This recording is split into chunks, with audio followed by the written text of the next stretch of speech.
do find that a lot of students struggle with reading comp. Some students say you can't learn it, that you can't improve. They, of course, are wrong. Even some LSAT prep companies over the years have said it's not worth studying because you can't improve. It's easier than ever to ace the LSAT because LSAT has removed the logic game section. What this means is there's less material for you to study. You can just double down on logical reasoning and reading comp. Today I'll walk you through how to ace those two sections. There are roughly 15 different types of logical reasoning questions, and I got obsessed with memorizing the proper approaches and the strategies for each of them, even though they're not all equally important. Some show up more often than others. Beyond that, it's not just about question stem type. It turns out that if you actually understand the method of reasoning in the stimulus, and you take the time to understand what you're reading, the question becomes a whole lot easier. You're not going to be able to strengthen an argument or weaken an argument or identify the underlying necessary assumption of the argument if you don't know what the argument is saying. And so if you slow down and focus on the method of reasoning in the stimulus, you don't need to memorize all those 15 different question types, and logical reasoning becomes a whole lot easier. The reason I'm focusing on logical reasoning to start with is that it's now 2/3 of the test, meaning it should take up roughly 2/3 of your LSAT prep time, all else being equal, and I would focus on this before getting into reading comprehension. Now, let's say you've been studying for a while, you've already identified some particular weak areas with regard to certain LSAT question types, and you've discovered that you're stronger at others. What you can do is you can manipulate the question to transform it from a question type that you don't like to one that you do like based on the method of reasoning in the stimulus. This is one of the tactics that we use at LSAT Unplugged as part of our Socratic review method to help you better understand the argument or the passage, then understand the question stem, then understand the answer choices. Meaning, as a drill, if you could take the time to understand the question from the test maker's perspective, you can understand that it's not just about the question stem type. You could imagine that one person writes the argument and yet another person decides what the answer choices should look like. And so if we dissect the question and we say, okay, let's take it bit by bit, divide and conquer. What's the argument saying? What is the appropriate question stem to apply here that we want to use? And then how would the answer choices change in accordance with what the new question type will be? And so we look at, where are your misunderstandings coming from? Are they in the argument? Are they in the question stem, the proper perspective from which to view it? Or are they in the answer choices? Is it a tempting wrong answer? Or is it an unappealing right answer? What makes the wrong answer choice tempting for you? And what ultimately makes it wrong? What makes the right answer choice unappealing? And what ultimately makes it correct? Because you have these traps of encouragement towards the wrong answer and traps of discouragement away from the right answer. And until you better understand which tricks and traps you personally are uniquely prone to falling for, you may end up making the same mistake again. And of course, that's what we want to help you avoid. Now, of course, everything I've shared here is regardless of the LSAT logical reasoning question stem type. There are also some foundational elements you're going to want to make sure that you're clear on as well. For example, conditional indicators for necessary and sufficient, indicators for evidence at conclusion. These will carry you far.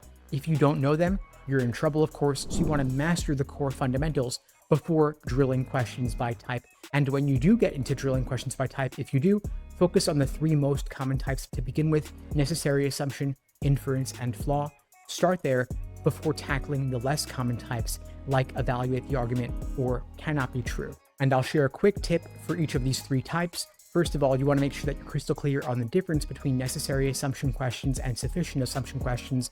They are asking for very different things, and even some LSAT prep companies are confused and lump them together under the catch-all category of assumption questions. This is a huge mistake because what works for one of these types will not work for the other type. For example, for necessary assumption questions, you can use the so-called negation or denial test, by which you run through each of the choices, negate them, and the correct choice, when negated, will destroy the argument, demonstrating that it in fact needed to be true in order for the argument to work. This works great for necessary assumption questions, but will not work reliably for sufficient assumption questions, and so you want to make sure that you understand how to properly distinguish between the 2 types. With regard to inference questions, there are 2 categories you want to look at: must be true versus most strongly supported. Must be true questions require that it is 100% supported by the stimulus. However, most strongly supported questions are simply asking for something that is incredibly likely to be the case based on the stimulus, but is not necessarily 100% guaranteed. Now, For flaw questions, you want to remember that your task here is to identify the flaw in the stimulus. That's it. Simply articulate what is already there. You are not looking to destroy the argument. You are simply looking for what is already there to articulate what is already contained within the stimulus. In contrast, weakening questions are simply asking you to expose a gap in the argument to make it the conclusion relatively less likely given the evidence, but you are not looking to destroy the argument or point out a fundamental flaw contained within the argument, simply to problematize it, maybe even just a little bit. Now, of course, I don't want to leave you hanging here. I do want to cover reading comprehension as well, so I'll share some strategies for the reading comp section also. And I do find that a lot of students struggle with reading comp. Some students say you can't learn it, that you can't improve. They, of course, are wrong. Even some LSAT prep companies over the years have said it's not worth studying because you can't improve. They're all wrong. I'm going to share with you how you can ace the LSAT reading comp section. The secret is often doing less. I personally realized that I did better at reading comprehension when I did less work up front, when I took fewer notes, when I did less highlighting, because it takes time to write things down, it takes time to read things, and the notes that you take may end up not even being useful to help you solve the questions. And on the online LSAT, now that it's on the computer, you're limited to using their highlighting and underlining tools within the platform, but these tools are glitchy and unreliable. I would not want you using them. If you are using some private prep company's platform, you may be in for a rude awakening on test day when you discover that the highlighting and underlining tools in Prometric or in LawHub actually work less well than the ones that the prep companies have developed. And so don't rely on something that may not even work for you on test day itself. Now, zooming out a bit from test day itself, going back to your beginnings of your LSAT prep journey with reading comp, people will often say, to get better at reading comp, read magazines like Scientific American or The Economist. And if you're taking the LSAT a year or two from now, that's fine. I don't see a problem with that. The thing is that there are roughly 400 actual official released reading comp passages. And if you're taking the LSAT in 6 months or less, it is quite unlikely that you're going to have time to get through all 400 of them. So my question is, why would you prioritize non-LSAT material like The Economist at the expense of covering actual official reading comp passages? Why don't you print out some reading comp passages for some casual reading, reading on your commute, beach reading, bathroom reading, bedtime reading to help you fall asleep, instead of reading these magazines? Because the thing is that hardly anybody is reading The Economist or Scientific American because they have to. They're reading it because they like to. In contrast,